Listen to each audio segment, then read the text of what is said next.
Guten Tag, all you warriors out there. How are y'all doing?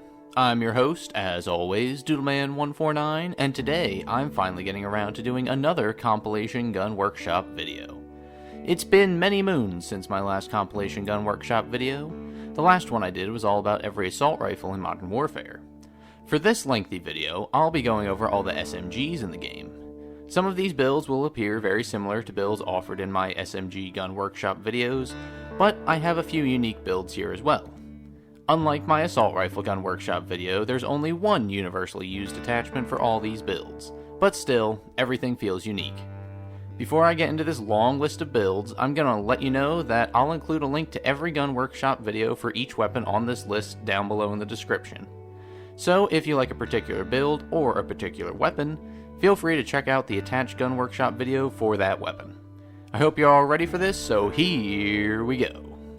For my unique AUG build, I present to you all the AUSTRIAN. While this build is very similar to my Eliminator build, there are some differences. We start out in the muzzle section with a muzzle brake to cut down on this weapon's fairly heavy side-to-side bounce while firing. The 407mm extended barrel is next to increase our damage range and recoil control while costing us a slight amount of mobility. Next, I use the Cronin LP945 Mini Reflex Optic for easy target acquisition and a slight zoom. Sleight of hand is next to make those fairly frequent reloads that much faster. And lastly, the build is rounded off by the 32-round magazines for increased ammo capacity. The AUSTRIAN is, in my opinion, the most well-rounded AUG build available. The muzzle brake took precedence here over a compensator because most SMGs, the AUG included, have far more horizontal recoil than vertical recoil. The muzzle brake helps to mitigate this side-to-side bounce when firing, which makes it easier on our end to fight the vertical recoil. That being said, I still went with the 407mm extended barrel to help with the vertical recoil in its own right.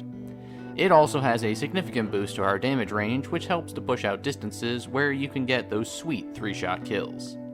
I didn't go with the long barrel since it just reduced movement speed way too much. The Cronin Reflex Optic is certainly a different choice for me, but after trying this optic out, I think it's an excellent SMG optic. It doesn't take up too much of the screen, but it still provides a clear sight picture, which helps at range. This will be the only time I explain sleight of hand since it's on multiple builds. I feel that sleight of hand is very important on SMGs because most of the fighting is up close, meaning falling back and taking cover is frequently not an option. Being able to reload as fast as possible is extremely important, especially with some of these SMGs with very small magazines. Speaking of magazines, I still prefer having the extra ammo from the 32-round mags versus the base 25, because I feel the AUG's recoil can sometimes cause limb hits and that will increase the number of bullets needed to get a kill. For core domination, the AUSTRIAN is great. It's a good all-around balanced build that offers decent speed despite the medium barrel, very balanced recoil, good range, a good fire rate, and that powerful 3-shot kill potential. This build isn't so great for ground war because of the extended ranges, but it could make a great overkill secondary. For Warzone, this build would be alright if you swap the muzzle brake with a suppressor. That's something I've done a number of times. When it comes to my favorite P90 build to run now, I always run my Red October build instead of my Reaper variant. This build starts off in the muzzle section again, with the tactical suppressor to keep us stealthy without harming our ADS speed too much. Next, I use the unique FSS ring sight, an integrated reflex sight, for a no downsides optical option. The fly strap stock is next used for boosted sprint out speed and ADS strafe speed while costing us stability. Sleight of hand makes an appearance again to boost this weapon's fairly slow reload speed, and this variant is then rounded off by the rubberized grip tape foregrip to boost our vertical recoil control. Red October feels like an improved version of my Mosquito build from my P90 Gun Workshop video. I was able to get this cool looking P90 blueprint through completing this challenge line here. The coloring is right up my alley, so it would be a great idea on my part to build off of it. The tactical suppressor is, in my opinion, the best suppressor for standard multiplayer. That extra range from the monolithic isn't always needed, so the extra ADS speed loss isn't worth it to me. The P90 is already a very snappy weapon, so we want to keep it that way. Speaking of such, the FSS ring sight is a unique optic available only to the P90. It offers easy target acquisition, and since it's integrated into the weapon, it causes no ADS speed loss. It's an all-benefits attachment. The fly strap stock attachment is going to have you moving way quicker than you may expect. The sprint out speed boost is better than that of the stippled grip tape, and the ADS strafe speed increase is definitely noticeable. If you're moving your feet, you'll be much harder to hit with this attachment. The P90 is always confusing with its foregrip options since they're all just grip tapes that function similarly to foregrips. The rubberized foregrip is basically the operator foregrip, and the benefits are the same. Red October is a fantastic build for standard multiplayer, especially on those smaller maps like Shipment or Vacant. The P90 is fairly weak in terms of damage, but its huge ammo capacity, high rate of fire, low recoil, and great movement speed make it a great choice. These positives don't exactly translate well to ground war, however, unless you are, again like the AUG, using it as a secondary. I'm sure it'll work in some areas of ground war as a primary, like on most of Promenade, but I personally wouldn't recommend it. The P90 isn't my first choice for a Warzone SMG, but looking at this build as a whole, this build could work very well in Warzone given its fire rate, speed, and easily controlled recoil. It's basically a laser there. After tiring of the typical suppressed MP5 builds out there, including the ones I've made, I've decided to develop my Bloodletting build. This build starts off with a muzzle brake to cut down on the weapon's very high side-to-side bounce. The 5mW laser is next used to significantly tighten our hipfire spread and boost our sprint-out speed. Sleight of hand is used again to combat this weapon's notoriously slow reload speed.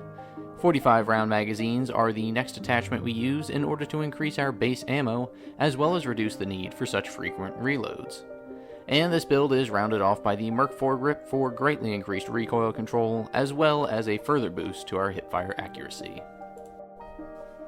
Bloodletting was my response to the never-ending stream of suppressed MP5 builds that just got so boring to use. Through my recoil tests, the ones I made a video on a while ago, pluggy, the MP5 has a lot of side-to-side bounce. Sure, I could run a commando foregrip, but I don't want the speed loss. Instead, I use the muzzle brake as a way to fight a lot of this deviation. The 5mW laser is great for this build since it allows you to be able to run and gun more effectively. Also, since we aren't running a suppressor, I'm not too worried about having my laser seen. The 45 round magazines were a questionable choice since they're so cliched, but they're still a solid choice for an attachment, especially when pushing out the range of this weapon. The Merc foregrip helps keep our vertical recoil to a minimum while also further tightening our hipfire spread. Combining the 5mW with the Merc foregrip gives you an MP5 that you don't necessarily need to ADS with. The 3-shot kill potential of the MP5 makes hipfire a very viable strategy. On the plus side, the Flood blueprint looks great as it fits my aesthetic, so why wouldn't I use it on this great build? For standard multiplayer, this build is the best MP5 I could come up with. For all the reasons I previously mentioned, as well as the MP5 being a very reliable, if not boring weapon, this build will serve any MP5 Pro very well. This SMG doesn't have any range boosting attachments, so using it as a ground war primary may be challenging. It's still very viable as an overkill secondary though. For Warzone, this build would end up having to become a boring suppressed MP5 like the rest of them, so I just go with my Hunter build instead if you're looking for a Warzone MP5. My Operative build is extremely similar to the high-profile build I had used for the Uzi before. The weapon starts out with a fairly common SMG attachment in the muzzle brake in order to keep our recoil plot more vertical than anything. The 16.5-inch factory carbine barrel, this weapon's long barrel, is next used to boost range and recoil control while costing us mobility. Sleight of hand improves our reload speed by a good amount, which can certainly be helpful with the rather small magazine size. I use the 41 Action Express rounds for boosted range and damage at the cost of recoil control. And the Operative is rounded off by the Merc foregrip for boosted recoil control along with improved hipfire accuracy. Operative definitely isn't my favorite Uzi build. That would still be my Warzone Uzi, but it's a solid choice for all other game modes. The muzzle brake combined with the carbine barrel make for a very easily controllable and predictable recoil pattern. The Merc foregrip further drives our recoil into the ground, making this an extremely easily controllable weapon. Again, the 41 Action Express rounds are the big game changer for the Uzi. The ammo capacity remains the same at a solid 32 rounds, but the 41 AE rounds allow for a 3-shot kill to more areas of the body. Instead of needing to get 3 upper torso shots to kill, you can get a 3-shot kill to anywhere in the torso, at the closest range anyway. This damage boost doesn't seem like much, but once you go to the 41 AE rounds, you simply can't go back. For standard multiplayer, the Operative is a good choice. It's fairly slow for an SMG, but it packs some serious firepower and accuracy behind it. The weapon's range, which is great by SMG standards, is still lacking by assault rifle standards, meaning it can be used as a ground war primary, but probably only by Uzi mains. For Warzone, this build isn't really that good. I'm just going to stick with my Warzone Uzi instead. If you're looking for the spammiest SMG available in the entire game, then look no further than my Bulletstorm build. We start off in the muzzle section with the compensator to fight this weapon's relatively high recoil. The 8.7-inch steel barrel helps even more in the recoil department while also boosting range, all at the cost of mobility. The Corvus skeleton stock boosts our ADS speed and ADS strafe speed by a great deal. Sleight of Hand appears yet again to improve our reload speed to keep us fully loaded more often. And the 84 round helical magazines round this build off for a crazy high ammo capacity, something I never even considered for my other 2 Bizon builds. Bulletstorm is one of my favorite SMG builds in the entire game.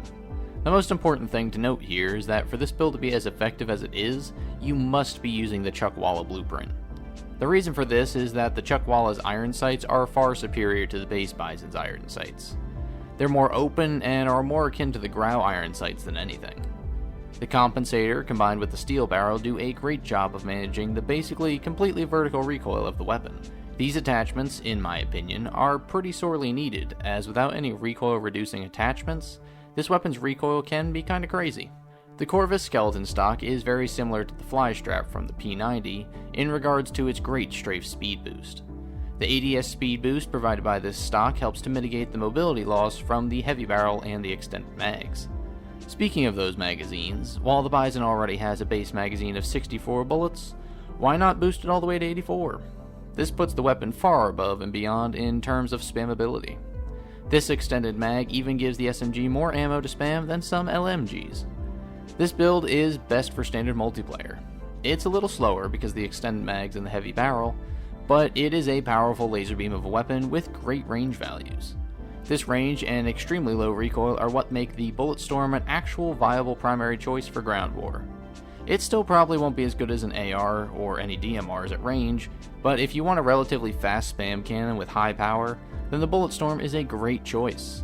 For Warzone, you're gonna have to sacrifice the compensator for a suppressor, but I still feel this build would work out well too, even if the recoil is a little stronger.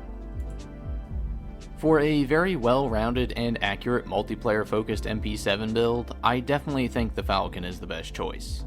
We use the muzzle brake again on this build to ensure all our recoil is vertical and very easy to control. The FSS strike barrel boosts this weapon's damage range without harming our movement speed at all.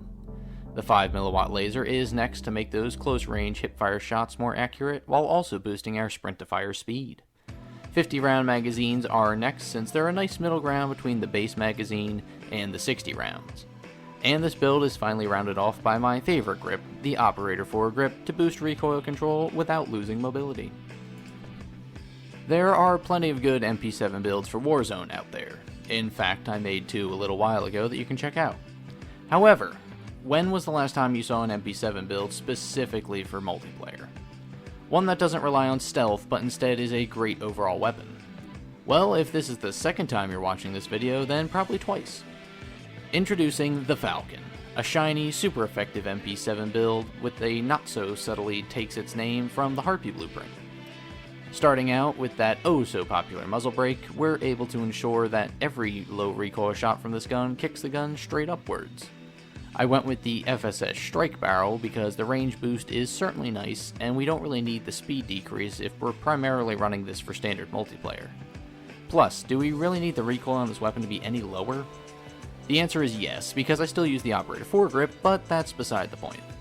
The 5mm laser makes this build that much more effective up close, since you won't really have to ADS to get kills with this build. The 50-round magazines do admittedly slow this build down a little bit, however they're still faster than the 60-round mag, so I consider that a bonus in my book. I just felt the extended mags might be needed because of this weapon's high rate of fire and relatively low damage. This makes the build a little more forgiving.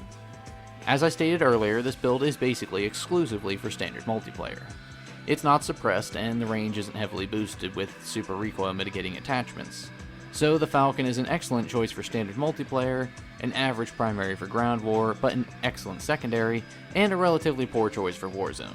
It's pretty fast, and the weapon retains its complete lethality, but the Falcon isn't for Verdansk in general, just small isolated sections of it. Since the Striker 45 is so similar to my favorite SMG of all time, the UMP 45, I decided to try to make that here in Modern Warfare. For my UMP 45, I start off with the muzzle brake again for that decrease in horizontal recoil. The 300mm poly barrel boosts their damage range without harming our mobility. It's very similar to the MP7's FSS strike barrel. The Viper reflex sight, my favorite reflex, is next to provide a slight zoom and a nice clear sight picture. Sleight of hand appears yet again for the obvious reasons, and the Merc foregrip rounds this build off for greatly increased recoil control and improved hipfire spread. Now, I realized something a while ago in regards to this weapon. I always talk about how it's like the UMP 45, and I found out that Call of Duty used to feature that very weapon. It was apparently a great gun that everyone loved using. It was meta. But not once has that been the gun I've been referencing. I've always thought of my Battlefield 4 UMP 45. Probably one of the least used SMGs in that game because of its slower fire rate and smaller magazine size. But that didn't stop me from ending nearly 7,000 lives with it alone. That is always what I think of when it comes to the UMP 45. For this build in particular, I look to imitate my UMP 45 build as much as I could in terms of looks and use. It retains its base 25 round magazine and the boosted range with the 300mm poly barrel. In case you hadn't heard, the range on this weapon is amazing. Check out my video on it if you haven't already.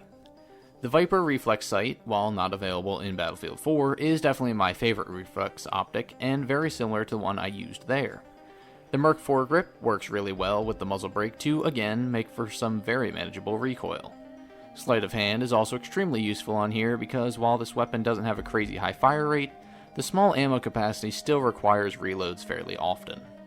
The UMP 45 works great in standard multiplayer. Its lower zoom optic, great range, and good recoil properties means you'll basically always be fighting in your 3-shot kill range, making for an extremely consistent weapon. These boosted ranges are also what allow this build to be ported into ground war as a powerful and relatively fast primary weapon. It gives me BF4 flashbacks just using it there. For Warzone, this weapon isn't particularly good in general as its stats don't lend too well to that mode at all. For the stealthiest Fennec build I could come up with, I've developed the Silence. I start off with the ZLR Saber in the muzzle section in order to boost damage range and recoil control while also suppressing the weapon. The 1mW laser provides a nice little boost to our hipfire control and a small boost to sprint out speed while remaining undetectable. The GI Mini Reflex sight is a very good, clear sight with great peripheral vision, which can certainly help in the CQC situations you'll find yourself in. Sleight of hand is very important for this weapon because of its small magazine. And the Commando foregrip rounds this build off with a good, streamlined look while also fighting horizontal recoil. For the Silence build here, I wanted to go with the stealthiest build for the Fennec I could think of, both audibly and visually. The sleek, black color scheme and the fact that the 1mW laser isn't visible to your enemies means they'll never see you coming. Combine that with the suppressor that removes muzzle flash and reduces the sound of your weapon, and you have a perfect flanking machine. The Commando foregrip and the ZLR Saber do slow you down a little bit, but the Fennec is fairly fast in its own right, so you won't have any issues making it around the map. The GI Mini Reflex, while not a staple of my arsenal, is certainly growing on me, as the thin frame and clear sight picture let you aim while still maintaining a good deal of peripheral vision. Just like with the Striker, sleight of hand is really needed here because of the small magazine, but also because the Fennec has the highest fire rate of all SMGs in the game, which means you'll empty those 25 rounds in no time. Silence, as well as the Fennec in general, is best for standard multiplayer. It's great for fast kills, small numbers of kills, then a quick reload. Its recoil is also extremely easy to manage, so that could make it a contender as a backup in Warzone, but given its limited magazine size, it would still be a last-ditch weapon to kill one enemy. For ground war, Silence pretty much should never be used. For my final SMG build, we take a look at my least favorite SMG, the ISO. However, my Livewire build that I have here is one of my favorite builds I've made yet. We start off in the barrel section with the FSS Nightshade barrel, which boosts recoil control and range while suppressing the weapon and costing us some movement speed. The Viper reflex sight returns again, as it's still my favorite reflex sight available. Sleight of hand is also very important on this build because of its small magazine. 30-round magazines are needed to be effective with this gun, and the Commando foregrip helps keep your recoil all vertical while making it much easier to compensate for. The Livewire build honestly surprised me when I made it. I was fiddling around looking for a build that I thought would work better than either of the two ISO builds I made previously, and it turns out I found the best ISO build available. I don't know what it is about this build in particular, but I played one round on Scrapyard, one of my least favorite maps, and dropped over 50 kills with it. It's now my go-to ISO build. The FSS Nightshade is a great combo attachment since it has boosted range, recoil control, and sound suppression all in one. It does slow the build down a little bit, both in terms of ADS and movement speed, but I don't think this build is particularly slow by any means. I decided I'd use a sight I actually like instead of the monocle reflex sight I had on my deep build from before. Sleight of hand and the 30-round mags are both pretty much necessary on this build. If I'm remembering correctly, the ISO has the second highest fire rate of any SMG, and its base magazine is even smaller than that of the Fennec and Striker at just 20 rounds. While the 30-round mags do hold a very small mobility loss, it's definitely worth it. I had neglected to add a foregrip to the deep, and I wasn't quite sure why. But this go around, I've definitely found the Commando foregrip seems to work the best because when combined with the Nightshade barrel, both vertical and horizontal recoil are mitigated quite a bit, making this weapon very accurate. Livewire is a great choice for standard multiplayer. If I can drop a 50 bomb on a map I don't like with an SMG I don't like, then there's something about the build that just works great. While I didn't test it in a ground war, I imagine that the ranges there might be a little much for the Livewire, but given its build, it will make a good SMG AR hybrid if you're looking to go that route. For Warzone, the magazine may become an issue in some firefights, but with sleight of hand, suppression, and the low recoil of this build, I'd say Livewire could be a good SMG secondary to run out there.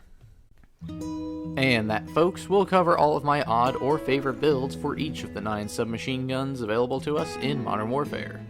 From the tried and true Austrian AUG to my newly discovered OP Livewire ISO build, all of these builds are designed to perform exceptionally well in their primary engagement range, that being close to medium range. I could go through each build and focus on what makes them so good, but honestly, I already did that with each of them already. Instead, I'm just going to generalize the main focus of how I improved all these weapons over their base versions. Basically, every build has improved recoil control, both vertical and horizontal, as well as all of them being able to reload very quickly. Out of all of these, here are my top 3 favorites in case you're looking for the ones to try first. At number 1, surprisingly, Livewire is my favorite build from this list. From my least favorite SMG by far to my favorite variant, who'd have thought? Next up, my second favorite build is Bulletstorm. I cannot understate the high quality of the Chuckwalla Blueprints iron sights. Combine that with its great recoil properties and tons of ammo, and you've got my favorite pocket LMG. And my third favorite is the MP45. It's probably mostly nostalgia that drives my love for this build, but its lethality and versatility are also key points. This weapon is strong with a 3-shot kill potential, it has great range, and the recoil is very manageable. If you're looking for a place to start, give one of these 3 a go, and then try the rest on the list. I've really appreciated all your time. This was a long video and it took me a while to make, but I also had a blast going through and making all these fun SMG variants. I hope you've gained some insight into some different ways to run SMGs, as well as some entertainment value from these clips. I've still got a number of weapon compilation videos to come, so stick around for a few more of those before we run out of this Gun Workshop series of mine. I'm really glad you've all stuck around, and I really hope you're having a great day. Things can be kinda hard for us mentally and emotionally lately, so hopefully this video was a nice little distraction, or just to boost your day in general. Either way, you've all been awesome. I've been your host, Doodleman149. Don't forget to like and subscribe, and I will see you later.